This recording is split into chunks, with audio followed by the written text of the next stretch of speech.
এরকম মানুষ নেই? দুনিয়ার ময়দানে যারা নামাজ পড়বে বোঝা লাগবে না মানুষ নয়, এটা টাটকা নির্বাচন শয়তান। এই পৃথিবীর ময়দানে যারা বেনামাজি কত বড় নিকৃষ্ট এরা।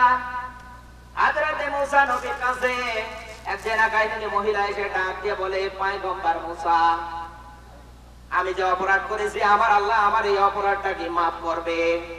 দুনিয়ার ময়দানে ওই মহিলার চাইতে অনেক নিকৃষ্ট মানুষ আছে। হযরত মুসা নবী চমকে উঠলেন, বলো কি? হ্যাঁ, ওই মহিলার চাইতে অনেক নিকৃষ্ট মানুষ আছে। মুসা নবী ডাক দিয়ে বলছে, এরা কারা? ওই সময়ে জিবরিল আমিন ডাক দিয়ে বলেছিলেন, এরা হলো তারা দুনিয়ার ময়দানে যারা সুস্থ সবল থাকার পরেও নামাজ পড়ে না। এলাকায় নেই? এখানে অনেক মানুষ আছে ঈশার নামাজ না পড়ে নামাজ মাহফিলে এসেছে, এরকম মানুষ। বক্তা এসেছে ওয়াজ করার জন্য, সারা রাত ওয়াজ শুনবেন, কিন্তু ফজরের নামাজে মানুষ মূলত যার কারণে জাহান্নামে যাবে। এক নাম্বার, দুনিয়ায় যদি নামাজ না পড়ে, দুনিয়ায় যদি নামাজ না পড়ে। কোরআনে কারিমে আল্লাহ অনেক জায়গায় তথ্যগুলো দিয়েছেন, ও বান্দা দুনিয়ায় নামাজ কায়েম করো, এরপরে যাকাত দাও, আর দুনিয়ায় যারা রুকু করে এদের সঙ্গে রুকু করো। এরকম আয়াত। অথচ এই দেশে আমরা অনেক মানুষ আছি সব কিছু করতে চাই, কিন্তু নামাজ যে জিনিস এইটাই আজ আমরা আমাদের জীবনে নিতে চাই না। মরণের পরে জাহান্নামে যাবে মূলত কারণ, জোরে বলে, এক নাম্বার নামাজ না পড়লে। এবার দুই নাম্বার কারণ, দুনিয়ার ময়দানে কেউ যদি সম্পদ থাকার পরে ওই ইয়াতীম আর মিসকিনকে খাদ্য না দান করে, কেউ যদি খাদ্য দান না করে। বিশ্ব নবী জানিয়েছেন, পৃথিবীর ময়দানে আমার আল্লাহর কাছে দুইটা কাজ সবচাইতে বেশি প্রিয়। এক নাম্বারে আগে সালাম দেওয়া। আগে আজ এই দেশে সালাম আছে নেই, আমরা উঠিয়ে ফেলেছি সব আমেরিকার কৃষ্টি কালচার আজ আমরা আমাদের জীবনে নিয়ে ফেলেছি। কথা বলে, আজ আমরা একজন আরেকজন দেখা হলে কি সালাম দেব, হাই হ্যালো এই দিয়ে কাটিয়ে দিচ্ছি। কি বানিয়ে বললাম?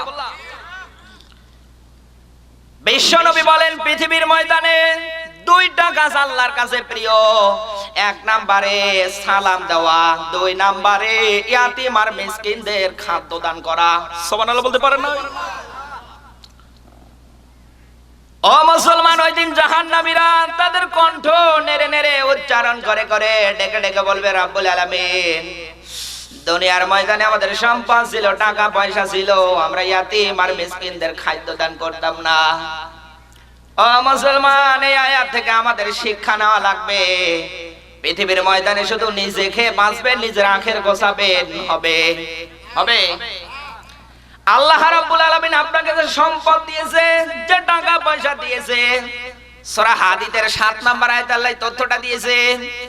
ও বান্দা, ভালো করে জেনে নাও, দুনিয়ার ময়দানে তোমাদের সম্পদ যে টাকা পয়সাগুলো আছে, এই সম্পদ এই টাকা পয়সাগুলোর ভিতরে গরিবদের হক আছে। কথা আমার না আল্লাহ বলে। আজ এই দেশে আপনি আপনার সম্পদ শুধু আরো বাড়া দিয়েছেন, না আমার হচ্ছে না, আমি আরো চাই, এরকম বিশ্ব নবী জানিয়েছেন, বনি আদমের পেট কোনদিন কবরের মাটি ছাড়া ভরবে না। আজ এই দেশে যদি যাকাত ব্যবস্থা কায়েম থাকতো কোরআনের আইন দিয়ে, বাংলার ময়দানে কোন মানুষ বড়লোক হতো না, বরং এই পৃথিবীর ময়দানে সবাই এক সমান হয়ে যেত। ও মুসলমান, আছে এই দেশে কোরআনের আইন না চলার কারণে এই পৃথিবীর ময়দানে গরিব যারা আরো গরিব হয়, আর বড় লোক যারা হয় ওরা আরো বড় লোক হয়। মানে বললাম, ওই দিন মানুষ জাহান্নামে যাবে, কণ্ঠ নেড়ে নেড়ে উচ্চারণ করে ডাক দিয়ে বলবে, রব্বুল আলামিন, জাহান্নামে এসেছি, দুনিয়ায় নামাজ পড়তাম না। দুই নাম্বারে সম্পদ ছিল, টাকা পয়সা ছিল, আমরা এইগুলো ইয়াতীম আর মিসকিনদের দান করতাম না, তাদের খাওয়াতাম না। এই যে আল্লাহ হাদিসের যে 7 নাম্বার আয়াত দিয়েছে, আমাদের প্র্যাকটিক্যাল লাইফে যদি আমরা এটা মানিয়ে নিতাম, এটা যদি আমরা বাস্তবে রূপান্তর করতাম, বাংলার ময়দানে কোনদিন কোন মানুষ কারো কাছে হাত পেতে ভিক্ষা করত না। অথচ এই দেশের ময়দানে আপনি তাকিয়ে দেখেন, হচ্ছে কি শুধু নিজের আখের গোছানোর জন্য সব সময় চেষ্টা করছে। হযরত ওমর রাষ্ট্র চালিয়েছিলেন ওই সময় কোরআন দিয়ে, যাকাতের টাকা মানুষ নেবে খুঁজে পাওয়া যাচ্ছিল না। মুসলমান, ওই কোরআন যদি আজও আমাদের এই দেশের সংসদ, পার্লামেন্ট, সুপ্রিম কোর্ট সব জায়গায় যদি আমরা নিতাম, এরপরে যদি যাকাতের বেলটা কায়েম করে দিতাম, বাংলার মাটিতে কোনদিন কোন গরিব মানুষকে খুঁজে পাওয়া যেত। 2 নম্বরে মানুষ জাহান্নামে যাবে ইয়াতিমকে যদি খাদ্য না দেয়। 3 নম্বরে জাহান্নামে যাবে দুনিয়ার ময়দানে কারো যদি গীবত করে। কি করলে? আচ্ছা, এই দেশে আছে এক মুসলমান হয়ে আরেক মুসলমানের গীবত গায়,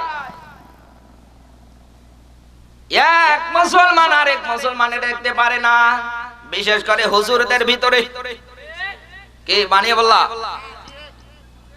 হুজুর যদি একটু সরে যায় বলে দাওয়াত পেয়েছে, যদি একটু আসতে যায় বলে কত পাখাও পেয়েছে। ও করবে কি মরা সরা?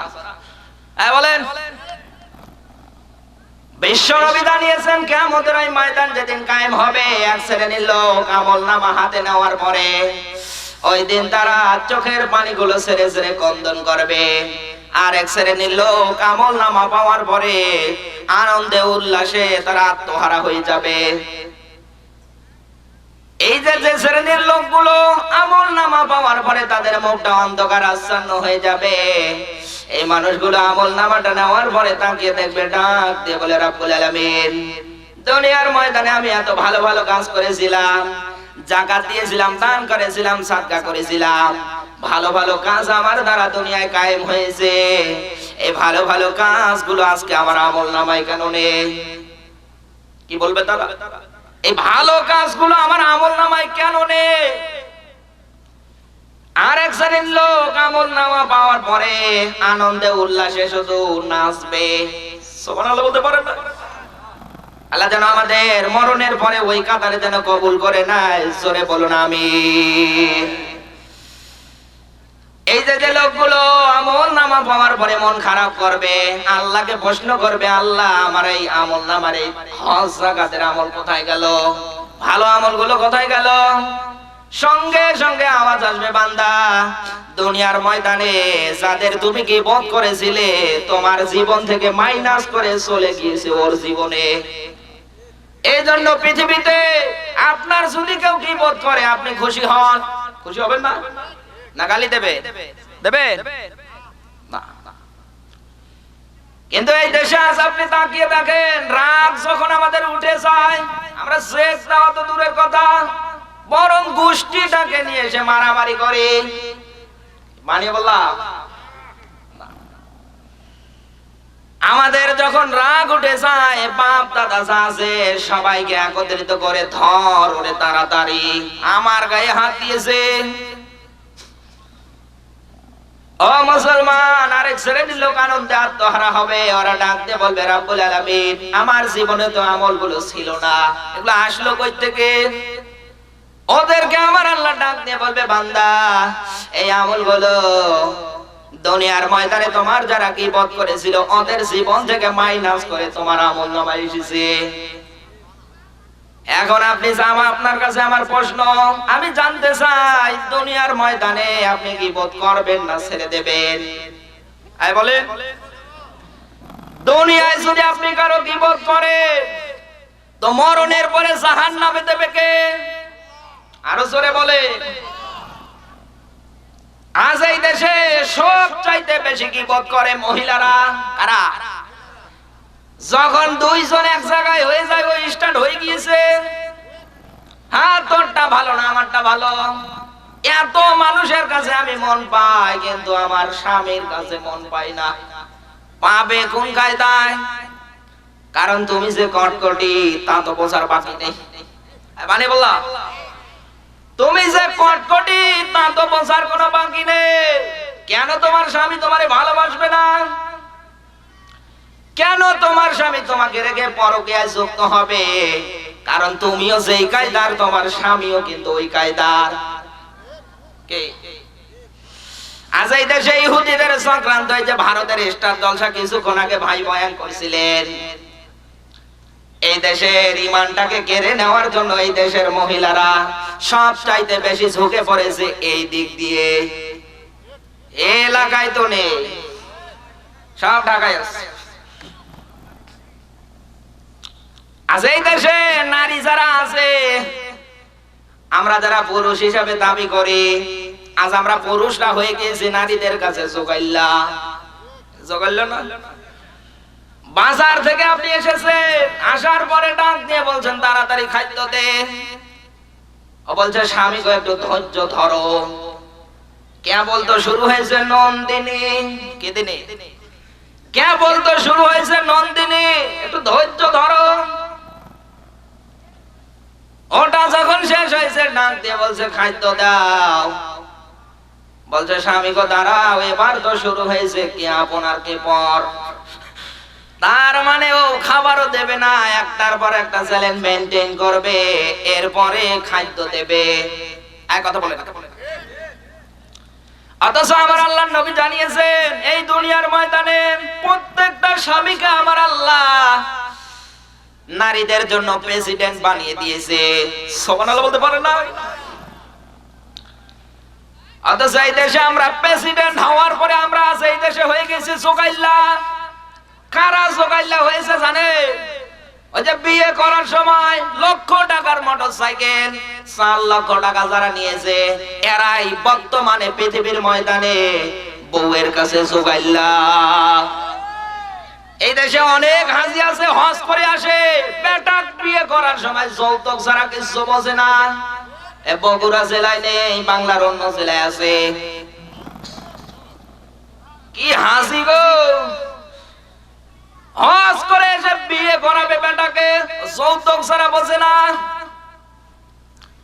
অথচ এটা দেওয়া নেওয়া কি হারাম না? আজ এই দেশে এইটাই আমরা চালাচ্ছি। ও মুসলমান, দুনিয়ার ময়দানে 3 নাম্বার কারণে মানুষ জাহান্নামে যাবে। দুনিয়ায় যদি কেউ কারো গীবত করে, মরণের পরে ওই দিন জাহান্নামের আগুনে আমার আল্লাহ ওদেরকে দগ্ধ করবে। আর জাহান্নামের আগুনে আল্লাহ যাদেরকে ফেলিয়ে দেবে, এদের আযাব শুধু আল্লাহ বাড়াতেই থাকবে, কমবে না। জাহান্নাম অত্যন্ত একটা ভয়ঙ্কর স্থান। জাহান্নাম কি ভয়ঙ্কর স্থান না? আল্লাহ পাক বলেন ইযা কিলা লাহুম যুকুল আযাবান নার আল্লাযী কুনতুম বিহি তুকাযযিবুন। জোরে বলেন আল্লাহু আকবার। সূরা সাজদা 32 নাম্বার সূরা 20 নাম্বার আয়াতে আমার আল্লাহ তথ্যটা দিয়েছে। আল্লাহ তাআলা বলেন ওই দিন জাহান্নামীরা, যে জাহান্নামের দগ্ধ আমি করব, এদের আযাব শুধু আমার আল্লাহ বাড়াতেই থাকবো, কমবে না। আযাব কমবে? ওই দিন তারা আফসোস করে করে ডাক দিয়ে বলবে রব্বুল আলামিন, দুনিয়ার ময়দানে আমরা কত আলেমের মুখে শুনেছিলাম, কত মানুষের মুখে শুনেছিলাম, দুনিয়ার ময়দানে যদি ঈমান ঠিক না থাকে, ভালো কাজ যদি আমাদের দ্বারা না হয়, অন্তত মরণের পরে জাহান্নামের আগুনে আমাদের দগ্ধ হওয়া লাগবে। এত কথা আমরা তাদের মুখে শুনেছিলাম, বিশেষ করে আলেমদের, কিন্তু আমরা তাদের কথা মানিনি। এইবার তারা কণ্ঠ নেড়ে নেড়ে উচ্চারণ করে বলবে ওয়াকালু লাউ কুন্না নাসমাউ আও নাআকিলু মা কুন্না ফি আসহাবিস সাঈদ। জোরে বলেন আল্লাহু আকবার। সূরা মুল 67 নাম্বার সূরা 29 নাম্বার পারা। এই আয়াতে আল্লাহ, এই সূরায় আল্লাহ তথ্যটা দিয়েছে। 10 নাম্বার আয়াতে আল্লাহ তথ্যটা দিয়েছে। আল্লাহ তাআলা বলেন ওই দিন জাহান্নামীরা আফসোস করে করে ডাক দিয়ে বলবে রব্বুল আলামিন, দুনিয়ায় যদি আমরা আলেমদের কথা মানতাম, তাদের কথা যদি শুনতাম, অন্তত আজকে জাহান্নামের আগুনে আমাদের আশা লাগতো না। ও মুসলমান, আজ দুনিয়ায় যদি আমি কান্না করি, আমার বাবা বলবে আলমগীর কেন কান্না করো? আমি যদি কান্না বন্ধ না করি এক পর্যায়ে মা চলে আসবে, বাবা আলমগীর তুমি কেন কান্না করো? এও যদি কান্না বন্ধ না করে, বড় ভাই চলে আসবে, বোন চলে আসবে, দাদা দাদি চলে আসবে, নানা নানি চলে আসবে। এক পর্যায়ে কান্না যদি বন্ধই না হয়, গ্রামবাসী চলে আসবে। কথা বলেন।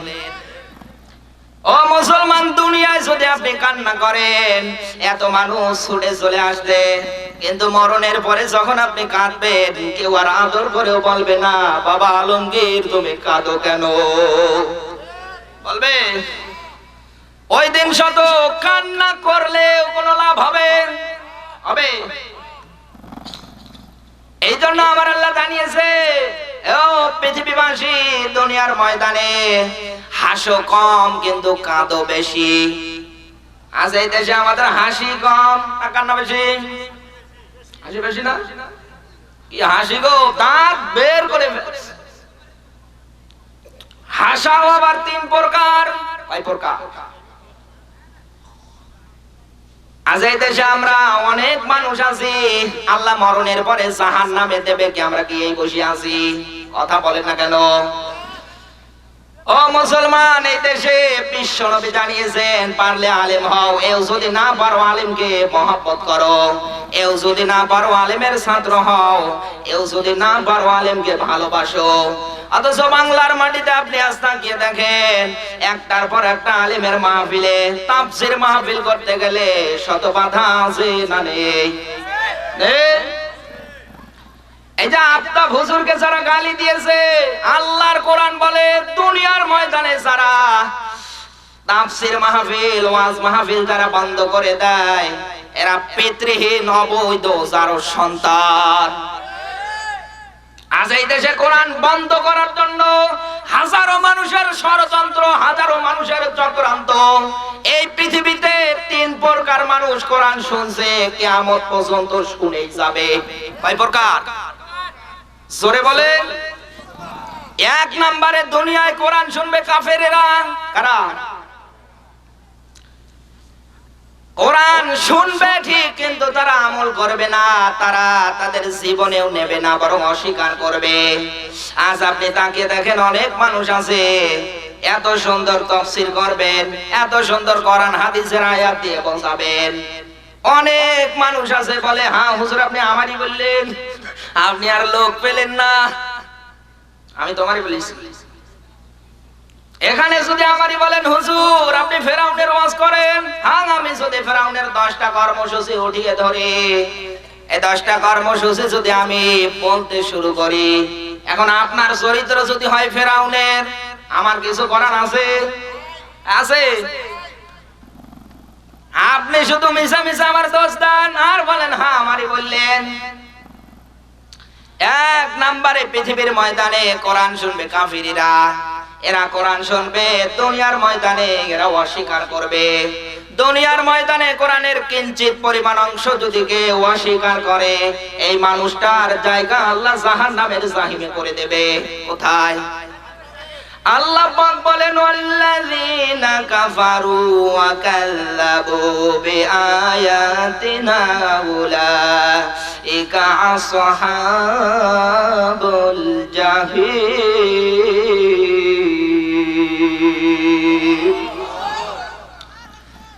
আল্লাহ তাআলা বলেন, হে পৃথিবীবাসী, দুনিয়ার ময়দানে অতঃপর যারা কাফারু, অতঃপর যারা কুফরি করছে, কাযযাবু বিআয়াতিনা, কোরআনের আয়াতগুলোকে যারা অস্বীকার করছে, উলাইকা ওই মানুষগুলো, উলাইকা ইসমে ইশারা, আল্লাহ দেখিয়ে দিয়েছে ওই মানুষগুলো আসহাবু মানে থাকবে, নার মানে জাহান্নামের জাহিমে। কোথায়? ও মুসলমান, দুনিয়ার ময়দানে একটা কোরআনের আয়াত যদি আপনি অস্বীকার করেন, মরণের পরে জাহান্নামের জাহিমে আল্লাহ জায়গা করে দেবে। এজন্য মুসলমানের সন্তান যদি দাবি করতে চান, মুসলমান যদি দাবি করতে চান, আজ এই দেশে আমরা টাটকা নির্ভেজাল যদি মুসলমান হতে পারতাম, অন্তত বাংলার ময়দানে অন্যায় দেখার পরে আমরা প্রতিবাদ করতাম। আজ এই দেশে শত অন্যায় হয়, আমরা প্রতিবাদ করি না, অথচ বিশ্ব নবীর মিশন দুনিয়ায় ছিল 6টা। কয়টা? সূরা আরাফ 7 নাম্বার সূরা 9 নাম্বার পারা 20 নাম্বার রুকুর 157 নাম্বার আয়াত আপনি দেখে নেবেন। আল্লাহ তাআলা ডাক দিয়ে বলে, হে রাসূল, আমি তাওরাত যাদের উপরে নাজিল করে দিয়েছিলাম, ইনজিল যাদের উপরে নাজিল করে দিয়েছিলাম, জাবুর কিতাব তাদের উপরে আমি নাজিল করে দিয়েছিলাম, এই মানুষগুলোর মিশন দুনিয়ায় ছিল 6টা। কয়টা? হে রাসূল, আপনারও মিশন 6টা। 1 নাম্বার মিশন আপনার, দুনিয়ার ময়দানে আপনি সৎ কাজের আদেশ দেবেন। অথচ আজ আমাদের দিকে তাকিয়ে দেখলে সৎ কাজের আদেশ আমরা কি জিনিস ভুলে গিয়েছি। কথা বলেন না। আজকে আপনি আপনার বাড়ি তৈরি করার সময় আপনি ইটের ভাটাতে গিয়েছেন, 1 নাম্বার ইট ছাড়া বাড়ি তৈরি করবেন না। করবে? হ্যাঁ, আপনি 1 নাম্বার ইট খোঁজেন, কত টাকা হয় হোক, কি কারণে নিচ্ছেন? যেন আমার এই বাড়িটা দীর্ঘস্থায়ী হয়, যেন আমার বাড়িটা সহজে ভেঙে না যায়, এই কারণে আপনি এই 1 নাম্বার ইট দিয়ে বাড়িটা তৈরি করতে যাচ্ছেন। ও মুসলমান, ওই ইট থেকে শিক্ষা নেন। দুনিয়ার ময়দানে আমরা যদি এই পৃথিবীর ময়দানে অন্যায় দেখতাম, এরপরে যদি প্রতিবাদ করতাম, আর ওই 1 নাম্বার ইটের মতো করে যদি প্রাচীর দিতাম, বাংলার মাটিতে কোনোদিন কেউ অন্যায় করবে সাহস পেত না। আচ্ছা, আমাদের ভিতরে প্রতিবাদ দেয়, আমরা শুধু দলাদলি নিয়ে আসি। কথা বলে না কেন? এ বলছে এটা না, ও বলছে ওটা না, তো মানবো কোনটা? বাবা শাহজালাল সব শুধু হালাল হালাল করে যাব নাকি? এক জায়গায় এক লোক ওয়াজ করেছিল, ভাইয়ের আমার পীর সাহেব প্রত্যেকদিন 10টা করে হাকিমপুরি দিয়ে পান খায়। সামনে যারা বসে আছে বলছে সুবহানাল্লাহ। হাকিমপুরি জর্দা খাওয়াতে যদি হয় সুবহানাল্লাহ, তো নাউজুবিল্লাহ কোন জর্দায়? আজ এই দেশে মুসলমানের দাবি করে, অন্যায় দেখার পরে প্রতিবাদ করে না, সৎ কাজের আদেশও দেয় না। পরিবারের দিকে আপনি তাকিয়ে দেখেন, যে পরিবারের দিকে তাকালে ওর বউ বেপরদায়, মেয়া বেপরদায়, বেটার বউ বেপরদায়। এই কথা বলেন না কেন? জিনা তোর পরিবারেই কায়েম করে দিয়েছে, বাইরে যাওয়া লাগবে। অনেক মানুষ আছে টোপলা নিয়ে ব্যাগ বহন করে করে যদি আরে জিজ্ঞাসা করেন যাচ্ছিস কোথায়, বলছে জীবন চিল্লায়। কোথায়? জীবন চিল্লা? কি চিল্লা গো? এরকম চিল্লা নাম শুনেছি, জীবন চিল্লাই যাই। অথচ পরিবারের দিকে তাকান, তাবলীগ করতে যাচ্ছে জীবন চিল্লা। অথচ পরিবারের দিকে তাকাবেন, একটাও পর্দায় নেই, সবে পর্দায়। আমি মনে হয় বানিয়ে বলি, আপনাদের এই জেলায় নাও থাকতে পারে, কিন্তু আমাদের ঢাকায় আছে। আমার বন্ধুরা, পৃথিবীর এই ময়দানে বিশ্ব নবীর মিশন ছিল 6টা, তার ভিতরে 1 নাম্বার নবীজির মিশন ছিল দুনিয়ার ময়দানে নবীজি সৎ কাজের আদেশ দিতেন, আর অসৎ কাজ দেখলে নবীজি বাধা দিতেন। শুধু নবীজির মিশন এটা না, নবীজির সাহাবীরা যারা ছিল এদেরও এই মিশন ছিল 6টা। আমার ভাইরা, আমি যে আলোচনায় ছিলাম, পৃথিবীর ময়দানে 3 প্রকার মানুষ কোরআন শুনছে কিয়ামত পর্যন্ত। বলে এর ভিতরে দুনিয়ায় যারা কাফের, কারা? 2 নম্বরে এই পৃথিবীর ময়দানে যারা মুনাফিক। কে আছে এই দেশে? মুনাফিক আছে না নেই? সব সময় শুধু সুবিধাবাদ আর জিন্দাবাদ নিয়ে পড়ে আছেন। যখন যেদিকে আবহাওয়া যায় ওদিকে কথা বলে।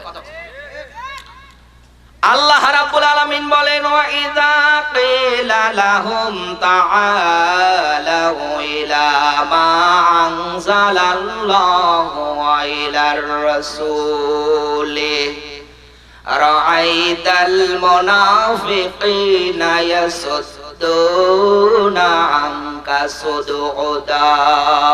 বলেন আল্লাহু আকবার। সূরা নিসা 4 নাম্বার সূরা 5 নাম্বার পারার 61 নাম্বার আয়াতে আমরা এই তথ্যটা দিয়েছে।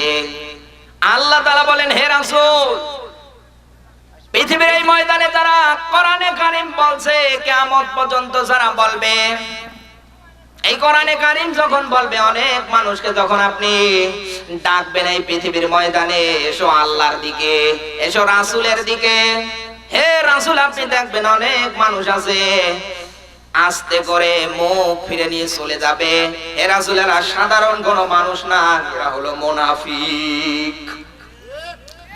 আজ ওই দেশে আপনি তাকিয়ে দেখবেন অনেক মানুষ আছে কোরআন দিয়ে ডাকবেন, ও মুখ ফিরে নিয়ে চলে যায়। বোঝা লাগবে এটা মানুষ নয়, এটা টাটকা নির্ভেজাল মুনাফিক। পৃথিবীর এই ময়দানে কারো চরিত্রে যদি 3টা গুণ পাওয়া যায়, বিশ্ব নবী বলেন এ মুনাফিক। 1 নাম্বার, যখন কথা বলবে ও কথা বলবে আর মিথ্যা বলবে, তার মানে কথায় কথায় মিথ্যা কথা। এই দেশে তো নেই, এখানে নেই, সব আল্লাহর ওলি নাকি? সামিয়ানা এলে আল্লাহর ওলি, বের হয়ে গেলে কি আছে আরো আল্লাহর ওলি? এখানে সবাই আইন মানি আল্লাহ, হ্যাঁ খুব স্লোগান দেয়, কিন্তু যখনই বের হয় আমাদের ভিতরে দলাদলি শুরু হয়েছে। 2 নাম্বারে যখন এরা ওয়াদা করবে বরখিলাফ করবে। 3 নাম্বার, যখন আমানত কেউ গচ্ছিত দেবে এটা খেয়ানত করবে। হাদিস কার জীবনের সাথে মিলে গিয়েছে? হাত তোলেন তো। একজনও নেই। আল্লাহ তাআলা আমাদের সবাইকে মুমিন মুত্তাকি হিসাবে যেন কবুল করে নেয়, জোরে বলুন আমিন। এই পৃথিবীর ময়দানে কোরআন শুনবে মুনাফিকেরা, কারণ এরা সব সময় চেষ্টায় আছে কেমন করে ইসলামের ক্ষতি করা যায়। এই পৃথিবীর ময়দানে ইসলামের ক্ষতি করার জন্য কাফের আর মুনাফিকেরা কিন্তু উঠে পড়ে লেগে আছে। আজ এই পৃথিবী থেকে কোরআনকে উৎখাত করার জন্য ষড়যন্ত্র কিন্তু এদের। বিশ্বনবী বলেন এই মুনাফিক মুসলমানের ভিতরে শুধু তৈরি হয়, বৌদ্ধের ভিতরে পাবেন না, হিন্দুর ভিতরে পাবেন না, খ্রিস্টানের ভিতরে পাবেন না, ইহুদি নাসারাদের ভিতরে পাবেন না। এরা সব চাইতে বেশি তৈরি হয় মুসলমানের ভিতরে। নাকি বানিয়ে বললাম? এরা সব চাইতে বেশি তৈরি হয় মুসলমানের ভিতরে। আজ এই দেশে আমরা ভাই হয়ে ভাইয়ের সম্পদ এমন ভাবে খাচ্ছি গো, জনম খাওয়া। ভাই হয়ে আমরা ভাইয়ের সম্পদ এমন ভাবে হরণ করছি, আমরা ভাই হয়ে ভাইয়ের হক আদায় করি না। মানে বললাম আমার আল্লাহ রাব্বুল আলামিন জানিয়েছে, হে রাসূল আপনি জানিয়ে দেন 3 নম্বরে পৃথিবীর ময়দানে কোরআন শুনবে তারা হলো মুমিন। তারা কি?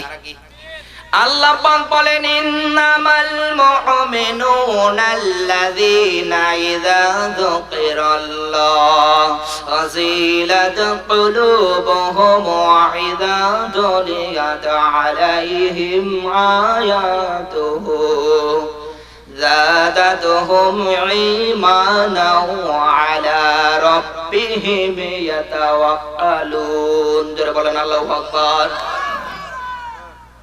আল্লাহ তাআলা বলেন হে রাসূল পৃথিবীর ময়দানে যারা মুমিন তারা কোরআনের কারীম যখন আপনি তাদের সামনে তেলাওয়াত করবেন, এই কোরআনের কথা শোনা মাত্র জাদাতহুম ঈমানা, এদের ঈমানগুলো বাড়িয়ে দেবে কে? আজ এই দেশে কোরআন শোনার পরে আমরা রাগ করি, কিন্তু মুমিন বলে যদি আপনি দাবি করতে চান কোরআন শুনলে আপনাকে ভালো লাগবে, ভালো লাগবে না?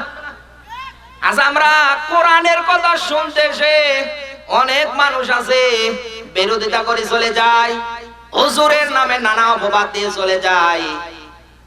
আল্লাহ তাআলা জানিয়েছেন হে রাসূল আপনি জানিয়ে দেন পৃথিবীর ময়দানে আমি জানিয়ে দিলাম প্রকৃত মুমিন যারা কোরআন শোনা মাত্র এদের ঈমানটা বাড়িয়ে দেবে কে?